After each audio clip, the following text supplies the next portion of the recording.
بسم اللہ الرحمن الرحیم اشاعت الاسلام چینل کرنا ہر مسلمان کا فرض ہے۔ اس سب سے پہلا اعلان تھا کسی راجا کے اندر، مہاراجا کے اندر، نواب کے اندر یہ طاقت نہیں تھی کہ انگریز کے خلاف آواز نکال سکے۔ اس بوریا نشین آدمی نے سب سے پہلا اعلان کیا، اس کی سزا بھگتنی پڑی۔ انگریز نے ان کی جائیداد، ان کے مدرسے، ان کی مسجد کو فروخت کر دیا، انہیں شہر سے نکال دیا، انہیں زہر دے دیا جس سے ان کے جسم کے اوپر سفید داغ پڑ گئے۔ مگر اس انسان کے اندر کیا آگ تھی کہ یہ سب کچھ برداشت کیا، ایک انچ قدم پیچھے نہیں ہٹا۔ اپنی زندگی کے اندر انہوں نے اپنے دو شاگردوں کو، ایک سید احمد رائے بریلی اور ایک اپنے نواسے شاہ اسماعیل شہید، ان دونوں کو جہاد آزادی وطن کے لیے تیار کیا۔ سن 1824 میں شاہ عبدالعزیز صاحب کا انتقال ہو گیا، مگر ان دو آدمیوں نے پورے ملک میں جہاں تک جا سکتے تھے دورے کیے، لوگوں سے اپنے ہاتھ پر ہندو مسلمانوں سے عہد لیا کہ وہ آزادی ملک کے لیے قربان ہو جائیں گے، اور اس کے بعد انہوں نے منتخب کیا ہندوستان کے شمال صوبہ سرحد کو انگریز سے لڑائی لڑنے کے لیے۔ اسی لڑائی کے اندر 1831 کے اندر دونوں شہید ہو گئے لڑتے لڑتے۔ مسلمان بھی اس تاریخ کو نہیں مانتا، دنیا یہ سمجھتی ہے کہ جہاد آزادی وطن سب سے پہلا 1857 ہے، نہیں، سب سے پہلا آزادی وطن کا جہاد بالاکوٹ کے میدان میں سن 1831 کا ہے، جس کے اندر ہندو اور مسلمان سب شہید ہوئے۔ علماء صادق پور پٹنے کا ایک اب تو محلہ ہے، پہلے دوسری آبادی تھی، وہ لوگ تو واپس نہیں آئے وہاں سے، اور سن 1845 تک مرتے رہے، مارتے رہے، آپ کوئی جانتا بھی نہیں ہے۔ جو لوگ وہاں سے واپس آ گئے تھے، یہاں آ کر انہوں نے پھر تیاری کی اور مکمل 26 سال تک تیاری کر کے ہندو اور مسلمان کو اکٹھا 1857 میں دوسرا جہاد کیا۔ اس میں اس مدرسے کی بنیاد رکھنے والے حضرت نانوتوی رحمت اللہ علیہ، حضرت مولانا رشید احمد صاحب گنگوئی بھی شریک تھے۔ مولانا رشید احمد صاحب تو گرفتار ہو گئے اور کسی کو یہ امید نہیں تھی کہ وہ زندہ بچیں گے، پھانسی دے دی جائے گی، مگر اللہ کی حکومت ہے، وہ زندہ بچ گئے۔ جب وہ باہر نکلے، ابھی تک دارالعلوم کا کوئی وجود نہیں تھا، جب وہ باہر نکلے اور عام معافی کا اعلان ہوا تو یہ دیکھا کہ انگریز کے لوگ گلی گلی کوچے کوچے گھوم رہے ہیں، باپ انگریز کی دشمنی میں شہید ہو گیا، بچے یتیم ہیں، گھر میں کچھ نہیں ہے، بچے بھیک مانگ رہے ہیں، ماں اپنی عزت و آبرو کی حفاظت کیے ہوئے گھر میں بیٹھی ہے، انگریز ان کے ہاتھ کو پکڑتا ہے اور کہتا ہے کہ بچہ ہمیں دو، ہم اس بچے کو مفت پڑھائیں گے، مفت لکھائیں گے، مفت کھلائیں گے، اس کو کپڑا دیں گے پہننے کے لیے، اور اس کو عالم بنا کر کے گورنمنٹ کی ملازمت دیں گے۔ اور ماں یہ سمجھتی ہے کہ میں مر رہی ہوں، میرا بچہ تو کھانے اپنے پیٹ کو بھرے گا، وہ چھوڑ دیتی ہے۔ ان لوگوں کے اندر غیرت تھی کہ وہ بچے جن کا باپ انگریز کے لیے قربان ہو گیا، جان دے دی، انگریز ان کے بچوں کو اپنا وفادار بنانا چاہتا ہے۔ انہوں نے 1857 کے بعد 9 سال کے بعد ہی 1866 میں دارالعلوم دیوبند کی بنیاد رکھی اور کہا کہ بچہ ہمیں دو۔ انگریز کہتا ہے کہ ہم پڑھائیں گے، ہم لکھائیں گے، ہم کھلائیں گے، ہم پلائیں گے، ہم پہنائیں گے،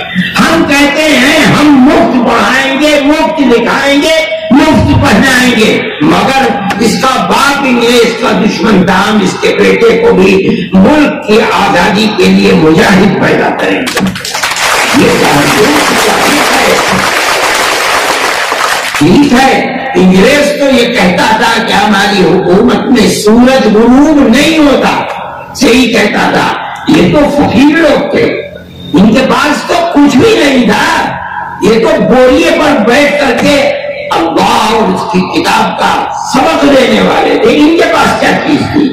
انہوں نے اپنی پوری قوم کو لگا دیا اور قوم کو یہ سکھلایا اور پیغام دیا، اگر یہ مدرسہ زندہ ہے تو تمہاری آنے والی نسلیں زندہ رہیں گی، اگر یہ مر گیا تو تمہاری نسلیں مر گئی، اس کی مدد کرو.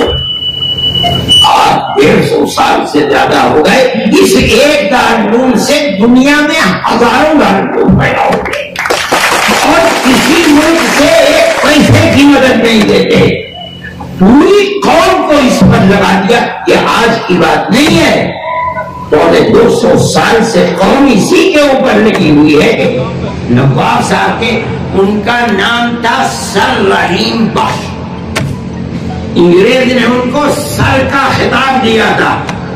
انگریز نے ان کو بھیجا، سیڑھی لگ گئی، کسی کو جانے کی اجازت نہیں تھی. وہ گئے اور جا کر حضرت شیخ الہند رحمۃ اللہ علیہ سے عرض کیا کہ حضرت آپ سب سے بڑے ودوان تھے اور دارالعلوم دیوبند میں سینکڑوں لوگ آپ سے لابھدائک ہوتے تھے.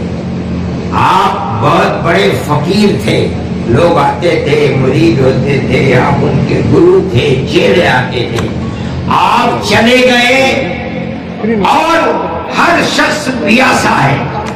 آپ نے ساری زندگی انگریز کی مخالفت میں لگا دی، مگر انگریز کی حکومت تو اپنی جگہ پر ہے، اس کو تو کوئی ہانی پہنچی نہیں.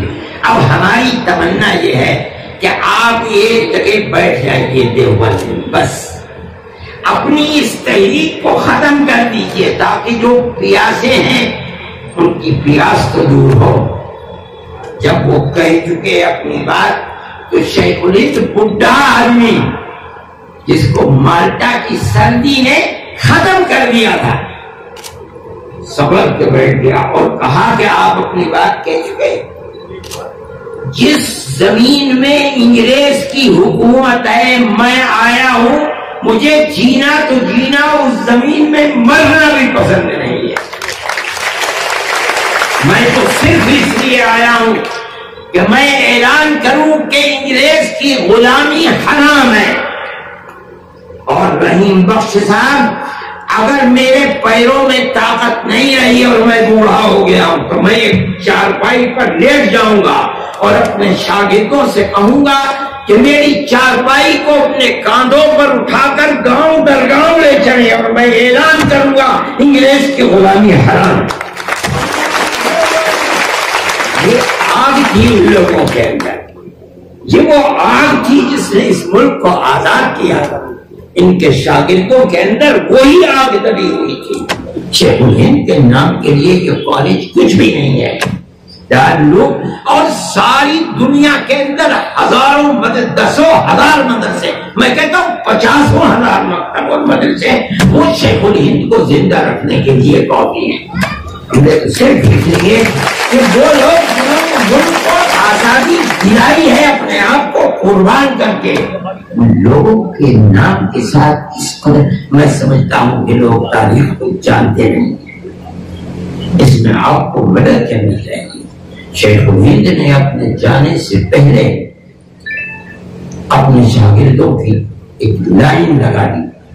حضرت مولانا مفتی کفایت اللہ صاحب شیخ الہند کے شاگرد ہیں، حضرت مولانا حسین احمد مدنی شیخ الہند کے شاگرد ہیں، عبید اللہ سندھی شیخ الہند کے شاگرد ہیں، جن کے دلوں میں آگ تھی. افغانستان، روس، ترکی اور کہاں کہاں ہو کر کے جہاں گئے وہاں انقلاب پیدا کیا. یعنی علماء کا وجود انہیں کے دم سے. سب سے پہلے صدر جمعیت علماء کے مستقل حضرت شیخ الہند جب وہاں سے واپس تشریف لائے 1920 میں، تو دلی کے اندر جو اجلاس ہوا اس میں حضرت شیخ ہند کو صدر بنایا گیا اور اس کے صدر وہی تھے اسی جلسے کے، لیکن 12 دن کے بعد ان کا انتقال ہو گیا۔ میں یہ کہتا ہوں کہ یہ دارالعلوم کی تاریخ ہے۔ مولانا حسن رحمان سواری، مولانا بشیر بھٹا، مولانا حسین احمد مدنی، یہ وہ لوگ تھے اور فقیر لوگ تھے۔ میں کہتا ہوں شیخ الہند اتنا بڑا لیڈر، اور مولانا ابوالکلام آزاد یہاں آ رہے ہیں ان کی زندگی کے اندر، سرحد کے گاندھی وہ آ رہے ہیں، گاندھی جی آ رہے ہیں، بیٹھ رہے ہیں، انہوں نے آ کر کے اپنے آپ کو فقیر بنا کر کے رکھا۔ آج ان کے قبریں جا کر کے دیکھو، ان کے خاندان کے اندر اگر اینٹ گر جاتی ہے تو اس اینٹ کو رکھنے کی طاقت نہیں ہے۔ آج جو لوگ سیاست میں 40-40 کروڑ میں بک رہے ہیں، پارلیمنٹ کے ممبر 1-1 ارب میں بک رہے ہیں، یہ وہ فقیر تھے جو چلے گئے اور کچھ لے کر کے رہیں گے۔ ملک پر قربانی ان کا اپنا جذبہ تھا۔ ان کے جو شاگرد رہے مفتی کے فائد اللہ صاحب، مکان بھی نہیں ہے، حضرت مدنی کچھ بھی نہیں ہے، چھوڑ کر کے گئے۔ جو بچوں کو وراثت ملی تھی وہ 150-160 روپئے وراثت کے اندر بچوں کو، بچیوں کی وراثت کیا کچھ نہیں دے۔ ان کی زندگی فخر و تنگدستی کی زندگی، مگر آج ملک کے اندر اس کی کوئی قدر و قیمت نہیں ہے۔ آزادی وطن کے لیے کیا کیا لوگوں نے؟ کچھ نہیں۔ میں کہتا ہوں دارالعلوم دیوبند ان لوگوں کی یادگار ہے، انہوں نے دارالعلوم آج تک دارالعلوم اپنی اسی روش پر چل رہا ہے۔ صحیح ہے اس طرح کے لوگ نہیں ہیں، لیکن دارالعلوم کے بے شمار لاکھوں آدمی ساری دنیا کے اندر ہیں اور وہ دارالعلوم کی مدد کرتے ہیں۔ آدمی اپنا فرض سمجھتا ہے کہ ہم دارالعلوم کی مدد کریں، اس لیے کہ پونے 200 سال سے دارالعلوم نے وہ قربانیاں دی ہیں کہ جو کسی دوسرے کے اندر ہو گئی۔ یہ ہماری مادر علمی ہے۔ دارالعلوم کی ایک بڑی مختصر سی تاریخ ہے اور اسی تاریخ کے ساتھ دارالعلوم زندہ ہے۔ ملک آزاد ہوا، ملک کی آزادی کے بعد ان لوگوں نے ملک کی اس اقتدار میں ایک رائی کے دانے کے برابر حصہ نہیں لیا۔ جس طرح سونے والا ایک کروٹ پر ہوتا ہے اس کے بعد دوسری کروٹ لے لیتا ہے، اسی طرح ان کا حال تھا۔ ملک آزاد ہوا، رات اور دن ملک کی آزادی کے لیے قربانی دے رہے تھے۔ جیسے آزاد ہوا اعلان کر دیا کہ آج سے ہماری جماعت جمعیت علماء ہند خالص مذہبی جماعت ہے، ہمیں اقتدار میں شرکت کی کوئی حوث نہیں ہے۔ ہم نے ملک کو آزاد کرایا اس لیے نہیں کہ ہم حصے دار بنے، یہ ہمارا مذہبی اور دھارمک فرض تھا۔ ہم غلامی کو لعنت سمجھتے تھے، ہم نے ملک کو آزاد کیا، ہم کامیاب ہوئے۔ اس کے بعد انہوں نے ملک کے اندر برابر اس کی ترقی کے لیے حصہ لیا، مگر اسی اقتدار کی طرف محنت کی۔ ملک کے اندر نفرت کی سیاست کا دور دورہ پڑا، ملک میں فسادات ہوتے رہے۔ سب سے پہلا فساد جبل پور کا فساد تھا، اس کے بعد تو پھر فسادات ہمارے جاننے میں 20,000 سے زیادہ فسادات ملک کے اندر ہوئے، جس کے اندر 50,000 مسلمان اور ہندو شہید ہو گیا۔ ہم آج بھی یہ سمجھتے ہیں کہ جس طرح پیار و محبت کے ساتھ ہندو اور مسلمان نے مل کر ملک کو آزاد کرایا ہے، یہ ملک اگر زندہ رہے گا تو اسی پیار و محبت کے ساتھ زندہ رہے گا، اور اگر پیار و محبت نہیں رہے گی، نفرت جنم دے گی تو ملک برباد ہو جائے گا، امن و امان کو آگ لگ جائے گا۔ سوچ ہے اور ہم اس سوچ کے اوپر پہاڑ سے زیادہ مضبوط ہیں۔ ہمارا ایک نظریہ ہے، ہم ایسے لوگ نہیں ہیں کہ ادھر سے پیسہ لے لیا ادھر چلے گئے، ادھر سے پیسہ لے لیا کیا اللہ ہمارے ملک کے سب بسنے والوں کے دلوں میں پیار و محبت کو پیدا فرمائے، اللہ نفرت کی سیاست کو ختم فرمائے۔ جس طرح ہم سینکڑوں نہیں ہزاروں سال سے گاؤں در گاؤں آپس میں پیار و محبت کے ساتھ رہتے چلے آئے ہیں. اللہ ہماری اس پرانی تاریخ کو زندہ فرمائے، پیار و محبت کو پیدا فرمائے اور الفت کو پیدا فرمائے، اور جو لوگ نفرت کی سیاست کر رہے ہیں اللہ انہیں خائب و حاصل فرمائے، ان کو راہ راست پر اور سیدھے راستے پر لائے، پیار و محبت کے لیے کام کرنے کی توفیق عطا فرمائے، اور ہمارے ملک کی پرانی تاریخ کو زندہ و جاوید فرمائے، اور سب کو گاؤں در گاؤں پیار و محبت کے ساتھ زندگی بسر کرنے کی توفیق اور حوصلہ عطا فرمائے. اللہ دارالعلوم کی بھی حفاظت فرمائے، اور جہاں بھی قوم اور وطن کے لیے جو بھی کام ہو رہا ہے اللہ اس کی حفاظت فرمائے، خیر و برکت عطا فرمائے. سب حاضرین کو ان کے جائز مقاصد کے اندر اللہ کامیابی عطا فرمائے. وصلی اللہ تعالی علی خیر خلقہ سیدنا محمد وعلی آلہ